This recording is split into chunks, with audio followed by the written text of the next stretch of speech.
안녕하세요. 평범한 애아빠로 살던 40대 가장입니다. 남들 다 그렇듯 대학 나와서 직장 다니다가 한 여자를 만났고 결혼을 했습니다. 순탄하고 순조로운 인생이었죠. 제 와이프가 바람을 피우기 전까지는요. 전 좋은 남편이었고 한 가정의 가장이었고 한 아이의 아빠였습니다. 근데 제 가정이 저도 모르는 사이에 깨지고 있었더군요. 처음 그걸 느꼈던 건 와이프의 하소연 때문이었습니다. 한 날 저를 붙잡고 그러더라고요. 나란 존재가 이 세상엔 이제 없는 것 같아. 숨 막혀서 죽을 것 같다고. 애를 안고서 그런 이야기를 하는데 망치로 머리를 한 대 맞은 기분이었습니다. 아무 문제 없이 잘 살고 있다고 생각했는데 내 착각이었다는 생각이 들었죠. 내가 모르는 사이에 와이프의 마음엔 병이 들고 있었고 난 좋은 남편이 아니라 무심하고 무관심한 남편이었구나 하는 반성을 했었습니다. 그래서 배려하려고 했고, 더 가정적인 남편이 되기 위해서 노력했습니다. 주말이면 와이프랑 애랑 어디든 같이 나들이 나가려고 했고, 와이프가 전업이어도 저녁 먹고 나서 설거지는 늘 제가 했습니다. 주말엔 무조건 외식을 했어요. 와이프한테도 집안일은 하지 말라고 했죠. 그 사람도 쉴 시간이 쉴 날이 필요하니까요. 나들이 못 가는 주말이면 애 데리고 키즈 카페에 갔다 올 테니까 집에서 좀 쉬면서 낮잠이라도 좀 자라고 하면서 제 나름의 배려를 했습니다. 음식물 쓰레기며 집안에 쌓인 쓰레기 전부 다 제가 버렸고 분리수거도 당연히 전부 다 제가 했습니다.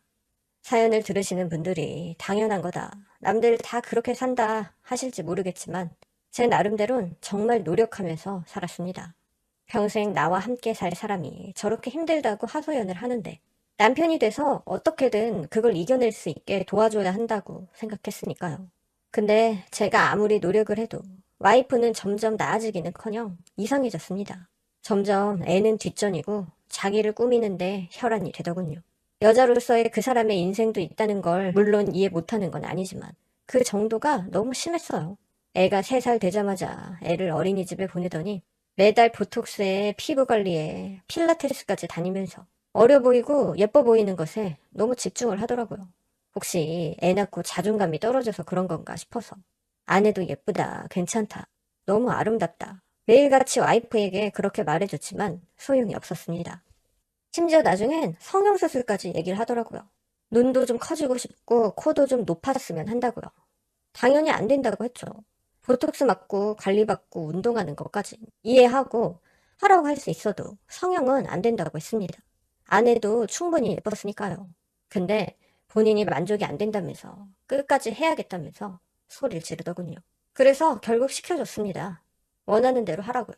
그 일로 저희 부모님도 꼭 성형까지 해야겠냐면서 저한테 따로 잔소리를 하셨지만 괜히 와이프 힘들게 하실까 싶어서 부모님한테는 와이프한테 쓸데없는 소리 혹시라도 하지 마시라고 신신당부까지 드리면서 원하는 대로 다 해줬습니다. 근데 그렇게 다 해주고 나니까 어느 순간부턴가 밖으로 나돌더라고요. 처음엔 집에만 있기 우울하다면서 모임을 좀 다니겠다고 하더니 평일에도 주말에도 약속이 있다고 나가선 술 취해서 새벽 늦게 들어오고 애는 밥을 먹었는지 아픈 데는 없는지 하나도 신경도 쓰지 않고 지 노는 거에만 정신 팔려서 사는데 화가 났습니다. 애까지 뒷전으로 하고 놀러를 다니니까요. 그래서 그때부턴 정말 서로 이혼 얘기까지 오갈 정도로 심하게 싸웠어요.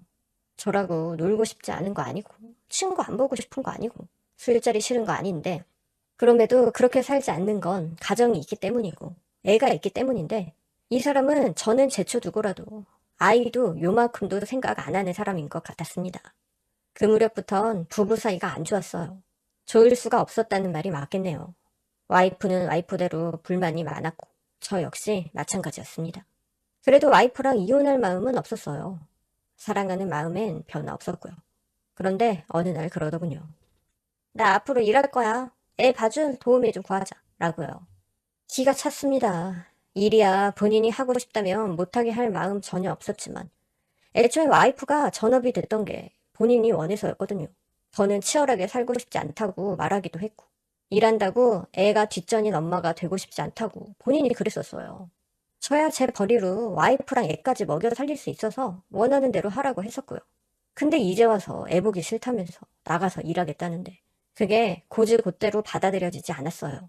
일한다는 핑계로 또 얼마나 놀러 다닐까. 이런 생각만 들더라고요. 그래도 원하는 대로 해줬습니다. 아침부터 아이 봐줄 수 있는 도우미 아줌마 구해줬고, 와이프 원하는 대로 하고 싶은 일 할 수 있게 지원도 해줬죠. 근데 제가 아무리 노력을 해도 와이프는 달라지지 않았어요. 평일엔 회사 일이 많다는 이유로, 회식이 잡혔다는 이유로 자정이 넘어서 집에 들어오기 일쑤였고, 주말엔 평일에 일하느라 힘들었다는 이유로 약속 잡아서는 나가서 놀더라고요. 저만 보면 엄마는 언제 오냐며 찾던 아이도 저는 찾아봐야 소용없다 여겼는지 엄마 얘긴 묻지도 않게 됐고요. 미칠 것 같았습니다. 애만 보면 짠한 마음이 들었고 와이프에 대한 미움과 원망이 계속 생겼어요. 그래도 참고 또 참았어요. 우리의 결혼 생활에 큰 위기가 찾아왔구나. 잘 이겨내야겠다라고 생각하면서요. 근데 어느 주말 낮이었습니다. 그날도 역시 와이프는 약속이 있다고 나간 날이었는데 딸이 제 앞에서 딸기 아이스크림 먹으면서 유튜브를 보다가 갑자기 절 보고 그러더라고요. 아빠, 엄마는 삼촌 보러 간 거야? 어? 누구? 삼촌, 키 큰 삼촌. 딸의 그 말에 전 이게 무슨 말이지 싶어서 아무 대답도 못하고 있었어요. 그도 그럴 게 딸이 삼촌이라고 부를 만한 사람이 없었거든요. 외동인 와이프가 갑자기 남동생이 생겼을 리도 없고 아무리 생각해도 애가 삼촌이라고 말할 사람이 없는데 누굴 말하는 건가 싶더라고요. 그래서 혼자 멍하니 애 말뜻을 생각하고 있는데 제가 아무 대답 안 하니까 애가 다시 물었어요. 아빠, 나도 삼촌이랑 같이 놀고 싶어. 삼촌? 누구 말하는 거야? 엄마랑 같이 놀았던 삼촌. 삼촌이 나 장난감 사준다고 했어. 엄마랑 같이 왔다고? 언제? 저번에 아빠 없었을 때. 딸의 말에 지난주 주말이 떠올랐습니다. 제가 갑자기 일이 생기는 바람에 지난 주말 와이프가 정말 오랜만에 밖에 안 나가고 집에서 애랑 있었거든요. 아무래도 애가 그날을 말하는 것 같았어요. 그때 말곤 주말에 제가 집에 없었던 때가 까마득했으니까요. 그렇게 깨닫고 나서부턴 제 머릿속은 더 복잡해졌습니다. 애가 말하는 삼촌이 누굴까? 와이프가 집에 누굴 데리고 왔던 건가? 그럼 왜 나한테는 아무 말이 없었나? 별의별 생각이 다 들더군요. 그러면서 자꾸만 심장이 두근거렸어요. 기분 나쁠 정도로요. 계속 이상하다는 생각이 뭐가 있다는 예감이 들었거든요. 그래도 그때까진 설마 했습니다. 아닐 거라고, 지나친 생각일 거라고 애써 스스로를 달래면서요. 그리고 그날 밤 늦게 집에 들어온 와이프한테 단도직입적으로 물어봤어요. 애가 무슨 삼촌 얘기를 하던데 누구 얘기하는 거야? 지난주에 집에 누구 데려왔었어? 어? 삼촌? 글쎄, 누구 말하는 거지? 근데 제 질문에 아무렇지 않게 대답해 줄 줄 알았던 와이프가 눈에 띄게 당황하더라고요. 말까지 더듬으면서요. 애가 엄마랑 같이 놀았다고 하던데? 아, 그 당신 친구 정훈 씨 있잖아. 내가 일 때문에 전에 뭘 좀 물어봤었는데, 주말에 갑자기 집에 왔더라고. 내가 전에 물어봤던 거 가져다 준다고. 그 김에 당신이랑 애 얼굴도 한번 보려고 들렸다면서. 그때 잠깐 애한테 놀아줬는데, 그거 얘기하는 것 같은데? 그래? 근데 정훈이 걔는 왜 나한테는 아무 연락이 없었지? 어? 당신한테 연락한다고 했었는데? 뭐 까먹고 안 했나 보지. 찜찜했습니다. 뭐라고 딱 집을 순 없는데 그냥 이상하게 느껴지는 거 있잖아요. 딱 그런 기분이었습니다. 찜찜하고 이상한. 그리고 저한테 말도 없이 제 친구와 연락을 했었다는 것도 좀 이상하게 느껴졌고요. 물론 다 저한테 보고할 필요는 없지만 어찌됐건 제 친구잖아요. 저 같으면 저한테 물어보거나 저를 통해서 부탁할 것 같은데 따로 연락을 했었다는 것도 이해도 안 되고 부탁했다는 건 또 뭔지 왜 저렇게 말을 두루뭉술하게 할까 싶었죠.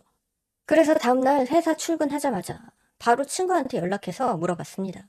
지난주에 우리 집에 왔었는지, 와이프가 부탁했다는 일은 뭔지. 맞아. 나 니네 집 갔었어. 네 와이프가 디자인 프로그램 뭐 쓰는지, 태블릿을 뭐 쓰는지 뭐 그런 거 물어보더라고.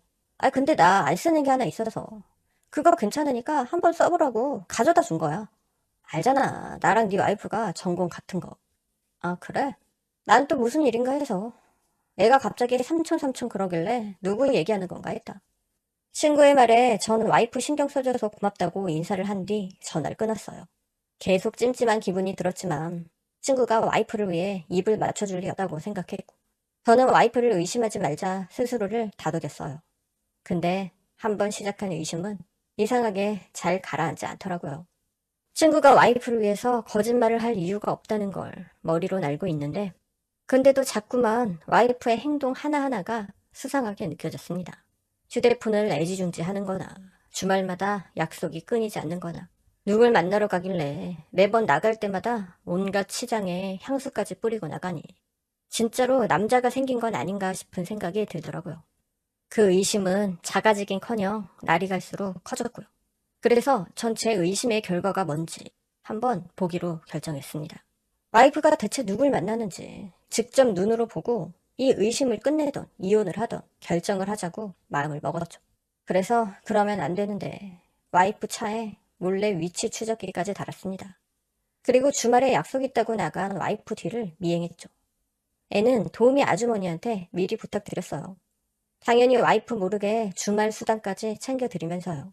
그렇게 위치 추적기를 보면서 와이프의 뒤를 쫓고 있는데 아니길 바랬던 제 바램은 모두 무너졌습니다. 와이프 차가 모텔로 들어가더라고요. 그 앞에서 차 세워놓고 한참을 운전대도 못 잡고 앉아 있었습니다.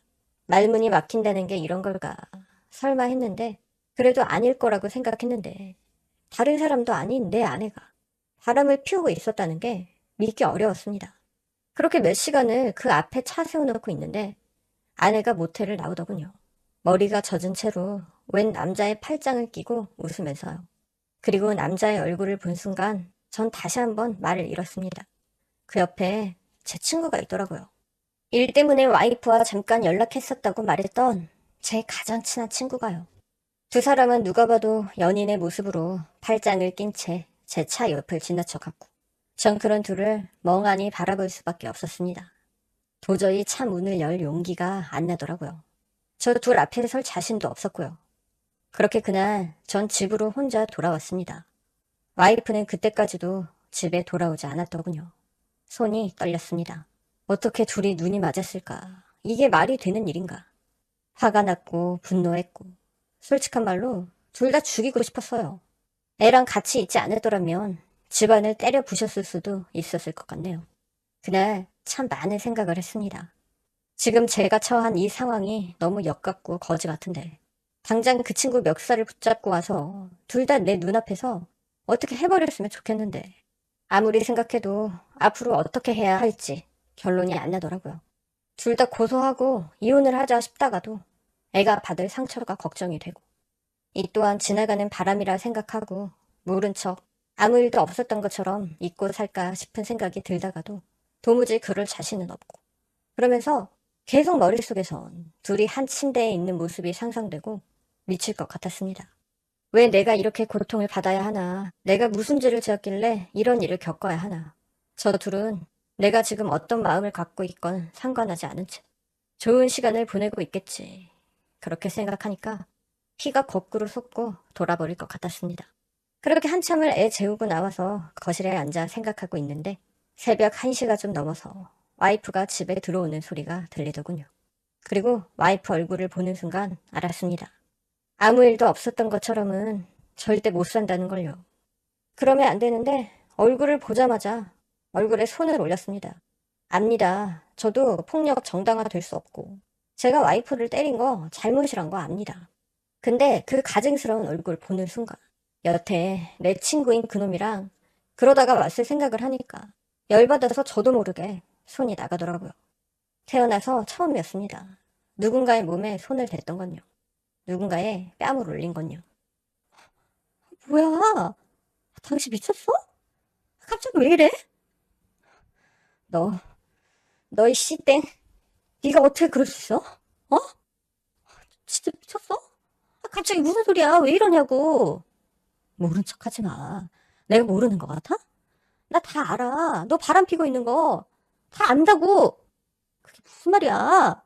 어제도 무슨 얘기를 들었길래 이래? 무슨 얘기? 왜?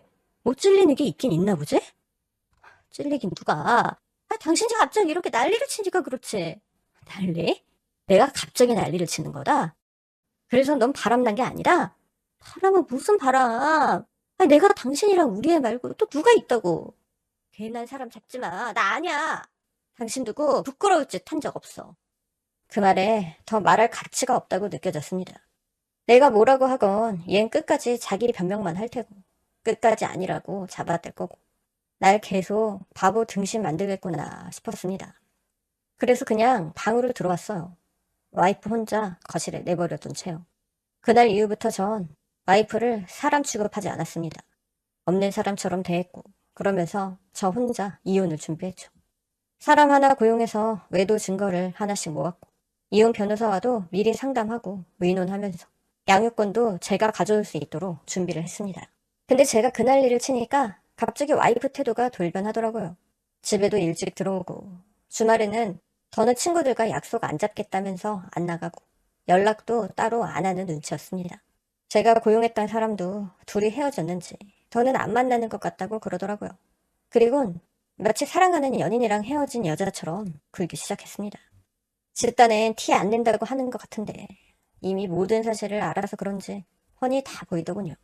걸핏하면 애 앞에서 멍 때리고 혼자서 집에서 술 마시고 새벽에 훌쩍이면서 우는 것 같은 소리도 들었습니다. 아무것도 모르는 척 자는 척 등 돌리고 옆에 누워있는데 기가 차더라고요. 사람을 기만 해도 정도가 있지. 어이가 없어서 코웃음이 났습니다. 그렇게 한 달 정도 말도 안 하고 지내던 어느 날 와이프가 갑자기 그러더라고요. 나 임신했어. 놀랐습니다. 너무 예상 밖의 이야기라서요. 이제 8주 됐대. 그러니까 당신이 무슨 오해를 하고 있는지 모르겠지만 이제 그만해. 내 뱃속에 우리 둘째 자라고 있으니까. 어?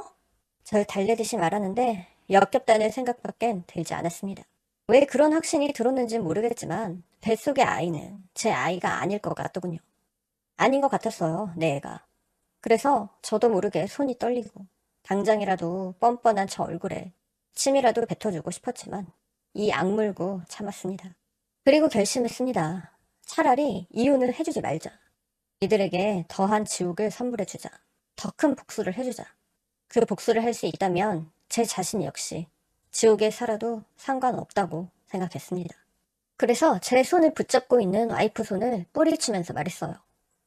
내 애는 맞아? 대체 왜 이러는 건데? 아니, 무슨 소리를 어떻게 들은 건데? 당신 바람 피우고 있잖아. 둘이 만난 지도 꽤 됐고. 그래서 난 당신 뱃속에 있는 애가 내 애일 거라 생각이 안 드는데? 바람 안 피운다고. 당신 말고 다른 사람 없다고. 내가 요즘 친구 많이 만나러 다닌 거 인정하는데 맹세코 부정한 짓을 저지른 적은 없어. 개소리 하지 마. 너 정훈이 만나고 있는 거 다 아니까. 아, 뭐? 제 입에서 친구 이름이 나오자 와이프는 바로 흠칫하고 놀라더군요. 그건 본능적인 반응이었습니다. 내가 진짜로 모르는 줄 알았어? 나 다 알고 있었어. 너 바람난 거. 그 바람난 상대가 내 친구 박정훈인 거. 그리고 끝까지 모른 척 잡아떼릴 줄 알았던 와이프는 너무 놀랐는지 의외로 순순히 인정하는 듯한 반응을 보였어요. 당신 알고 있었다고? 어떻게?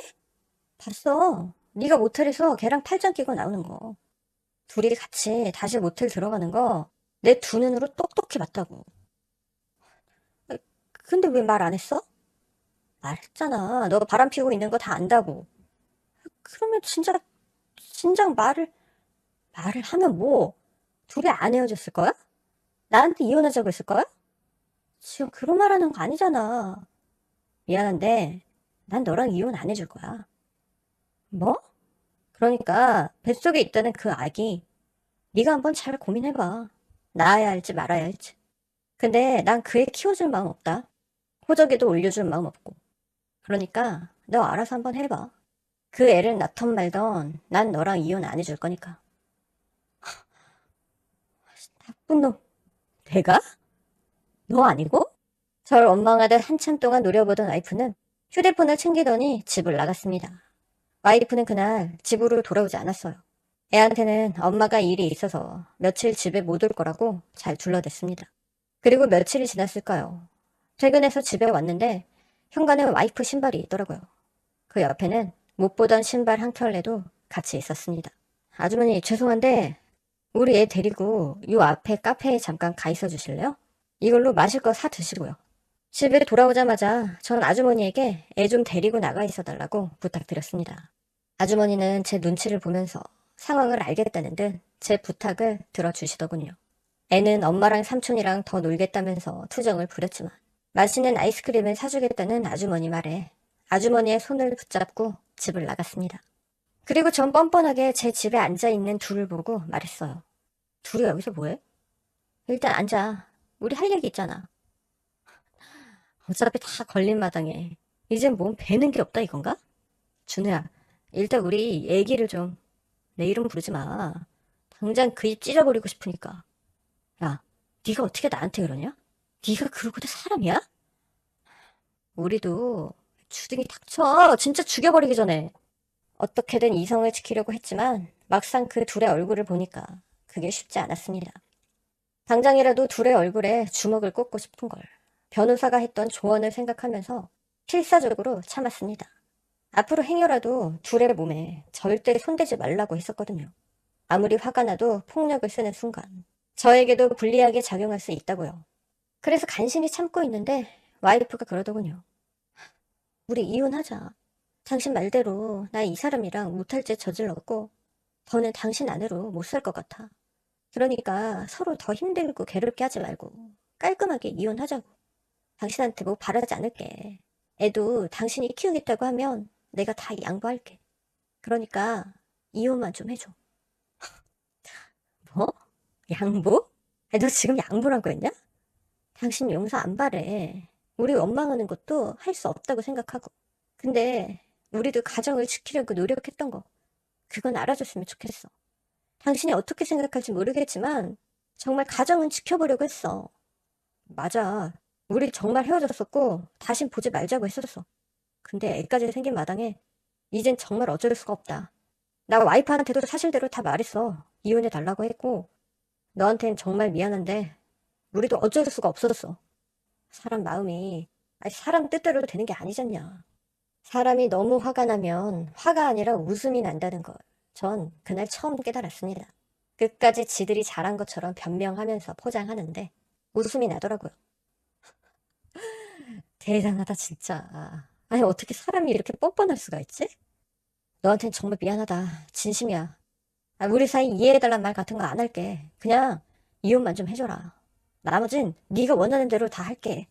아니, 내가 원하는 대로 해줄 필요 없어. 난 이혼 생각 없으니까. 둘이 알아서 한번 잘 해봐. 나한테 이혼해달라고 떼쓰지 말고. 아, 그리고 유책 배우자는 이혼 청구 못하는 거 알고 있지? 내가 거부하면 쟨 나랑 이혼 못해. 나한텐 유책세가 없으니까. 그러니까 기대해. 내가 평생 니들을 어떻게 괴롭히는지. 굳이 꼭 그렇게까지 해야 돼? 우리도 어쩔 수 없었다고 하잖아. 근데 그렇다고 내가 니들 뜻대로 움직여줘야 돼? 미안한데 나도 어쩔 수 없어. 이혼할 마음 추구도 없으니까. 거기까지 얘기한 전 친구를 집 밖으로 내쫓았습니다. 그러니까 와이프 역시 그 친구를 따라서 다시 집을 나가더군요. 그렇게 둘을 내보내고 혼자서 술 마시고 울었습니다. 참 사는 게 지옥 같고 괴롭더라고요. 그리고 와이프는 그날 이후로 다신 집에 들어오지 않았어요. 돌아오지 않았다는 말이 맞겠네요. 친구네도 다른 친구를 통해서 소식을 들으니 짐 싸서 나갔다고 하더라고요. 그 집에서도 이혼 못 해준다고 했대요. 이혼하고 니들 행복하게 잘 사는 꼴을 못 본다고요. 그 외엔 전혀 소식을 듣지 못했습니다. 연락되는 친구도 없었고요. 뭐 연락 못 했겠죠. 이미 친구들 사이에선 그 새끼가 한 짓이 다 퍼졌으니까요. 세상 어느 놈이 그런 놈을 친구라고 받아주겠습니까? 친구 와이프를 건드린 놈을요. 아무튼 그렇게 전 혼자서 애를 키웠습니다. 물론 저희 집에선 사실을 알고는 당장 이혼하라면서 난리가 났는데 제가 끝까지 안 하겠다고 했어요. 걔들 좋은 일은 못 해준다면서요. 장인 장모도 얘기를 들은 건지 찾아와선 제 앞에서 딸 대신 비셨습니다. 미안하다고 자신들이 자식을 잘못 키웠다면서 비시더니 결국 마지막은 이혼해달라는 소리를 하시더라고요. 그래도 뱃속에 있는 아이한텐 아무런 잘못이 없지 않냐고요.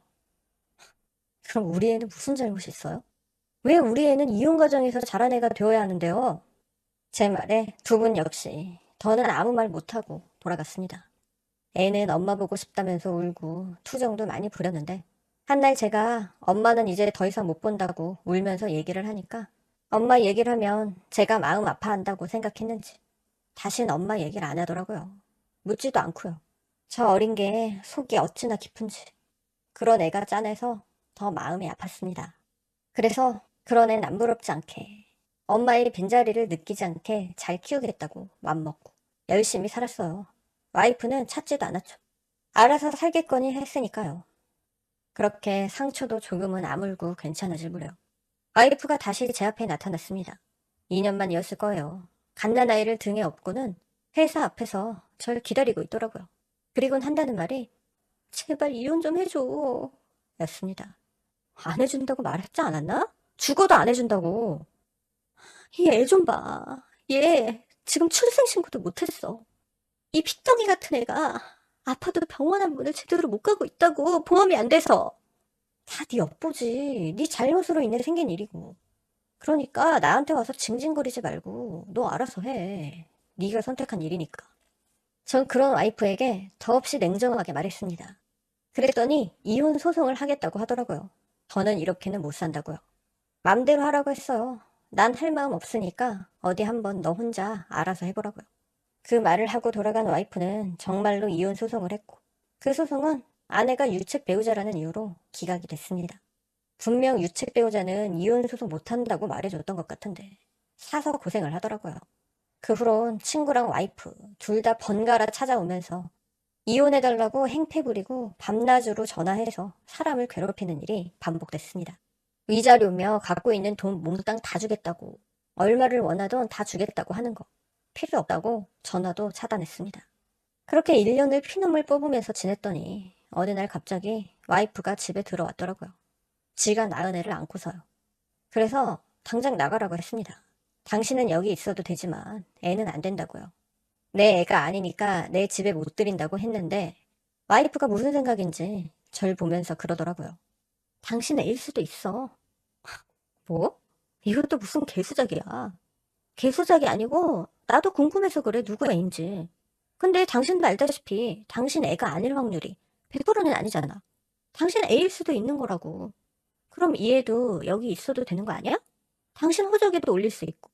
갑자기 집에 들어와서는 말도 안 되는 소리를 늘어놓길래 그러면 당장 유전자 검사하겠다고 했어요. 제가 지정한 병원에 가서 하기로 했죠. 와이프 말처럼 내 아이일 확률도 있으니 검사 결과 나올 때까진 아이랑 같이 집에 있어도 좋다고 허락했습니다. 그러고 나니까 그 친구랑은 어떻게 하기로 했는지 와이프가 갑자기 예전처럼 굴더라고요. 마치 제 아내인 양, 우리 애 엄마인 양이요. 분명히 무슨 속셈이 있을 거라고 생각했고 그 모습이 너무 역겨웠지만 티를 낼 순 없었어요. 아이가 몇 년 만에 보는 엄마를 정말 좋아하는 게 눈에 보였거든요. 또 이렇게 애한테 상처를 주는구나 싶어서 마음이 심란했습니다. 애 생각은 정말 요만큼도 안 하는 와이프가 경멸스러웠고요. 그렇게 한 지붕 아래에서 며칠을 지내고 있는데 와이프가 또 애 앞에서 아침을 먹으라면서 절 부르더라고요. 애 앞에선 내가 자기를 함부로 못하는 걸 아는 거죠. 그래서 싫은 티 안 내고 억지로 식탁에 앉아서 밥을 먹는데 밥 맛이 좀 이상하더군요. 국에서 이상한 락스 맛 같은 게 났습니다. 너무 역하고 이상했습니다. 저도 모르게 인상을 찌푸렸어요. 그리고 와이프를 쳐다봤는데 와이프가 제가 밥 먹는 걸 쳐다보고 있더라고요. 마치 이게 내 입에 들어오나 안 들어오나 지켜보는 느낌? 순간 내 음식에 무슨 짓을 했을 수도 있겠다는 생각이 들었습니다. 그래서 오늘따라 밥맛이 없는 것 같다는 이유로 바로 수저를 내려놨죠. 그랬더니 못내 아쉬운 듯한 표정으로 국그릇을 빤히 보고 있더라고요. 이거구나 싶었어요. 다시 집에 들어온 속셈이 이거였구나 싶었죠. 날 죽이려고, 해치려고 집에 다시 들어온 것 같았습니다. 그래서 허튼 짓 하기 전에 나도 나름의 방어를 해야겠다고 마음을 먹고 출근을 하는데 저 그날 정말 죽을 뻔했습니다. 글쎄 차가 자꾸 밀리더라고요. 브레이크도 잘 안 먹고요. 이상했습니다. 산지 몇 년 안 됐는데 어제까지만 해도 멀쩡하던 차가 갑자기 왜 이러는지. 결국 신호를 받고 커브를 돌던 제 차는 그대로 미끄러져 버렸고 가드레일을 박았어요. 다행히 속도를 크게 내지 않아서 다른 차와의 충돌도 없었고 사고 자체는 크지 않았지만 그 짧은 찰나에 죽을 수도 있다는 위협을 받은 전 이대로 있어선 안 되겠다는 생각을 했습니다. 차는 바로 정비소로 들어갔고 거기서 그러더라고요. 브레이크 오일 호스가 느슨하게 풀려 있었다고. 그 말에 전 자연히 와이프를 의심했어요. 날 해치려는 게 틀림없구나. 날 죽이려고 하는구나. 앞으로도 내가 죽을 때까지 이런 짓을 하겠구나. 그래서 그날 바로 몰래카메라며 녹음기를 몇 개 사다가 집안 곳곳에 설치를 했습니다. 차이도 티 안 나게 설치해놨어요. 녹음기도 계속 돌아갈 수 있게 넣어놨고요. 그리고 필요 이상으로 조심했습니다. 집에선 물도 함부로 안 마셨고 치약이며 칫솔에도 뭔 짓을 해놨을까 싶어서 따로 일회용 칫솔에 치약을 준비해서 매일같이 갈아 썼습니다. 차에도 이상한 짓을 해놨을 수도 있겠다 싶어서 대중교통 이용하거나 택시 타고 다녔습니다. 그렇게 한 2주 좀 지났을 무렵 병원에서 검사 결과가 나왔어요. 결과는 제 예상대로였습니다. 친자가 아니었죠. 그날 전 바로 집에 가서 설치해놨던 카메라와 녹음기를 몽땅 회수했고 모두 회사로 들고 가서 전부 다 확인했습니다. 녹음기와 카메라에는 와이프와 그놈이 지난 2주 동안 저에게 한 짓이 모두 담겨 있었습니다. 둘이 저 없을 때 제 집에 드나들었더라고요. 카메라엔 제 칫솔에 락스를 뿌리는 그놈의 모습과 제가 먹을 음식에 무언가를 타고 있는 와이프의 모습이 담겨 있었고 둘이 마스크를 쓰고는 제 옷에도 뭔가를 뿌리는 장면이 있더군요. 차에 설치했던 카메라에도 역시 많은 게 담겨 있었습니다. 제 뒷바퀴에 뭔가를 빼고 있는 와이프와 그놈의 모습. 준우가 안 죽으면 우린 도저히 어떻게 할 방법이 없어. 무조건 유전자 검사 나오기 전까진 처리해야 돼. 우리 애 떳떳하게 키우려면. 눈치챈 거 아니야? 이렇게까지 했는데 왜 멀쩡한 거야? 에이씨, 죽어라 좀. 아, 오늘은 진짜 제발 좀 죽었으면 좋겠다. 제가 죽길 바라는 둘의 목소리가 전부 가감없이 녹음되어 있었어요. 나 모르게 둘이 이렇게까지 작당을 하고 있었나. 온몸에 소름이 돋더군요. 그 순간 전 더는 버티면 안 되겠다고 생각했습니다. 이혼 안 한다고 더 버텼다가 애까지 위험해질 수 있겠다고 생각했거든요. 그래서 이혼 소송을 시작했어요. 여태 모아놓았던 불륜 증거를 토대로 상간 소송까지 함께 진행했습니다. 그리고 검찰청에 와이프와 그놈을 고소했죠. 증거야 어차피 제가 갖고 있는 걸로도 차고 넘쳤고 사람을 죽일 생각까지 한 그 둘을 깜빵에 쳐넣고 싶었습니다. 그랬더니 이혼 소송엔 아무 말 없던 것들이 살인미수로 깜빵에서 살기 싫었는지 제가 증거라고 내민 것들 전부를 모두 자신들의 동의 없이 진행된 녹음과 촬영이라면서 문제를 삼더라고요. 증거로 절대 인정할 수 없다면서요. 그리고 불법 촬영 녹음으로 오히려 처벌을 받아야 할 건 자기들이 아니라 저라면서 맞고소까지 진행하더군요. 그래서 설마 나도 벌 받는 거 아닌가 걱정했는데 다행히 유능한 변호사 덕분인지 녹음기나 카메라를 설치한 혐의는 무죄 판정 받았습니다. 제가 제 신체를 지키기 위해선 그들의 언동을 녹음, 녹화해서 증거를 수집하는 것 외엔 이를 대체할 만한 다른 적절한 수단을 찾기 어렵다는 게 그 이유였습니다.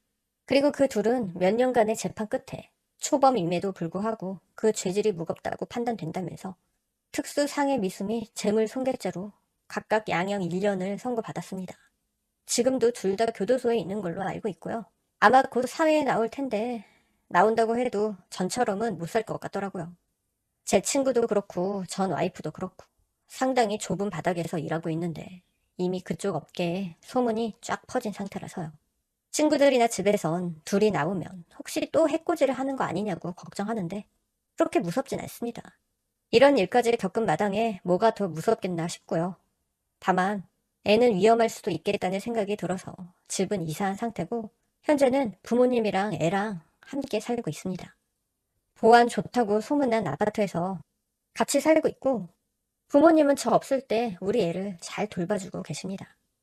다행히 애도 이제 제법 커서 옳고 나쁜 건 구별할 줄 알아서 엄마가 찾아와도 절대 만나면 안 된다고 신신당부해 놓은 상태입니다.